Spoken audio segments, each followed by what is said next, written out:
pemirsa, seputar info kembali hadir bersama Anda, bersama saya Fitrat Habibi yang akan memberikan berita-berita terbaru dan teraktual tentang COVID-19. Pemirsa, dikutip dari Tirto ID, Presiden Joko Widodo melarang warga di ibu kota mudik di tengah pandemi Corona atau COVID-19 yang meluas di 34 provinsi. Jokowi hanya menghimbau masyarakat agar tidak perlu mudik dan mengingatkan pemerintah daerah membuat kebijakan khusus terkait pemudik sesuai protokol WHO. Pada 30 Maret 2020, misal Jokowi mengatakan setidaknya ada 14.000 penumpang dari 876 armada bus antar provinsi sudah membawa pemudik dalam 8 hari terakhir. Jumlah tersebut masih belum termasuk pemudik lewat mode transportasi lain seperti kapal laut, pesawat, maupun kendaraan pribadi. Ia mengatakan perlunya mencegah arus mudik ini agar tak makin membuat penyebaran COVID-19 semakin meluas. Namun kenyataannya Pak Jokowi hanya melarang ASN, TNI, dan Polri untuk tidak mudik, sementara warga hanya dihimbau saja. Akibat tak tegasnya pemerintah pusat mencegah perpindahan orang membuat penanggulangan virus corona makin runyam. Pemerintah daerah pun diminta menggerakkan warga di daerah untuk dijadikan relawan desa seperti tertera pada Surat Edaran Menteri Desa, PDT, dan Transmigrasi Nomor 8 Tahun 2020. Kepala Desa Sadono Harjo, Kecamatan Ngaglik, Kabupaten Sleman, Daerah Istimewa Yogyakarta, mengatakan relawan desa ini terdiri dari Badan Penanggulangan Desa atau BPD, RT, RW, tokoh masyarakat, tokoh desa, tokoh petani, tokoh pemuda. Tim yang dibentuk ini punya beragam tugas yang berkenaan dengan upaya penanggulangan dan pencegahan virus corona di daerah masing-masing. Secara rinci, tugas relawan ini adalah membuat pusat informasi tentang penanganan COVID-19, pencegahan gejala, penularan hingga penanganan kasus corona di daerahnya masing-masing. Saat ini kami masih sosialisasikan RT RW, dikasih tahu ke satgas-satgas yang ada di RT untuk tidak memberikan edukasi agar kalau ada pendatang dari Jakarta dan kawasan yang sudah terdampak corona untuk dilaporkan ke kami dan kemudian akan ditindaklanjuti oleh puskesmas kalau orang itu sudah ada gejala, kata Mulyono, salah seorang relawan di Desa Sadono Harjo, Ngaglik, Sleman. Namun menjadi relawan di tengah penyebaran virus corona menjadi kekhawatiran tersendiri bagi mereka. Salah satu yang menjadi kekhawatiran Mulyono sebagai relawan adalah tertular virus corona ketika berhubungan dengan pendatang dari Jakarta atau daerah yang lain yang masuk zona merah. Takut ia karena belum pernah, kata Mulyono.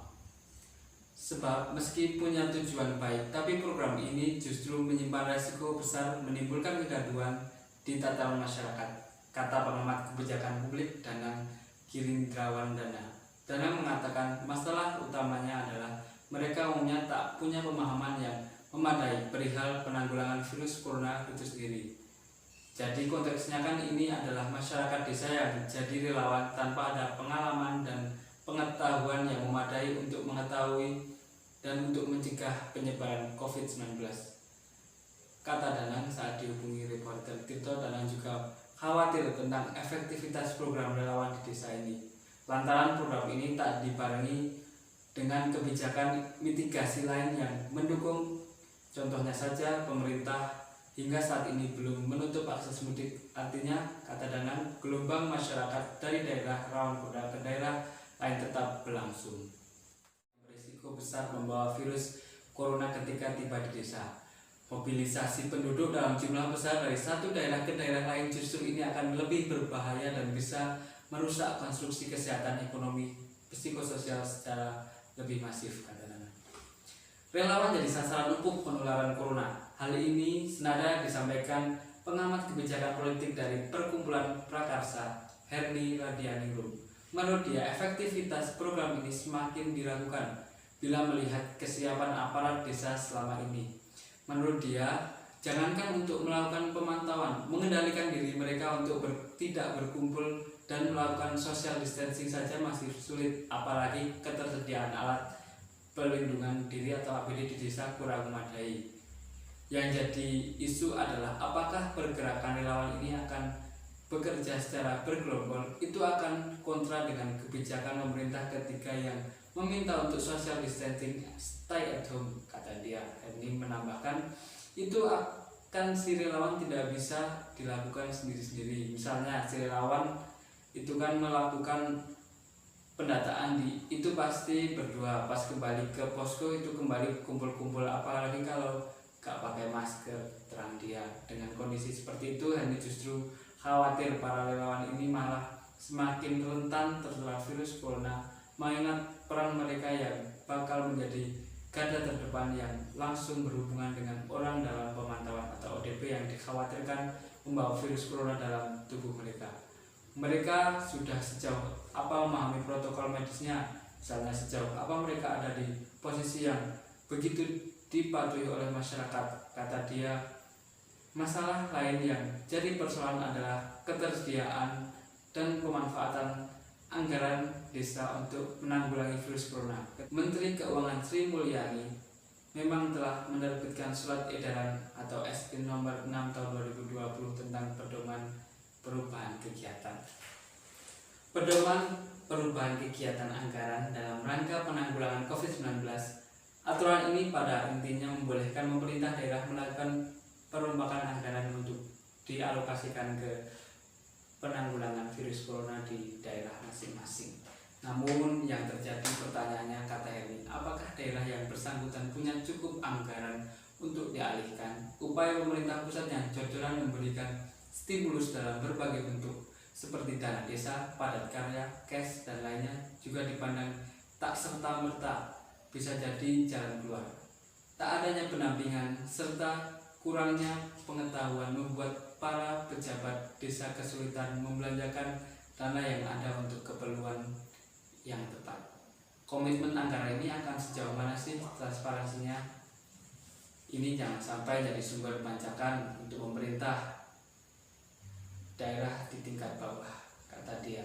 Untuk itu Hani menegaskan bila pemerintah ingin menghentikan penyebaran virus corona, maka satu langkah yang harus diambil adalah menutup segera akses perpindahan orang yang mengumumkan segera larangan mudik.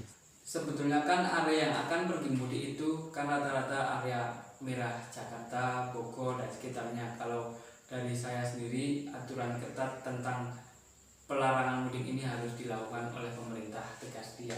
Wakil Ketua Umum Ikatan Dokter Indonesia atau Adib Humaydi mengatakan memang ada beberapa hal yang harus mendapat perhatian bila program ini mau dilanjutkan. Pertama adalah jaminan para relawan ini tak berinteraksi dengan para ODP. Hal ini perlu dipastikan mengingat para relawan ini bukan tenaga medis yang punya pemahaman maupun soal kesehatan, apalagi soal penanganan pasien corona, kata Adib. Kondisinya nanti harus tetap melibatkan pegawai puskesmas yang akan memberitahu masyarakat bagaimana juga mereka memproteksi dirinya, bagaimana pemahaman COVID ini seperti apa, termasuk edukasi kalau ada jenazah dan sebagainya, kata dia. Demikian yang saya laporkan saat ini. Tetap tenang, jaga kesehatan, dan jangan lupa cuci tangan, serta selalu pakai masker jika keluar rumah. Saya Fitra Tawibi undur diri. Terima kasih. Wassalamualaikum warahmatullahi wabarakatuh.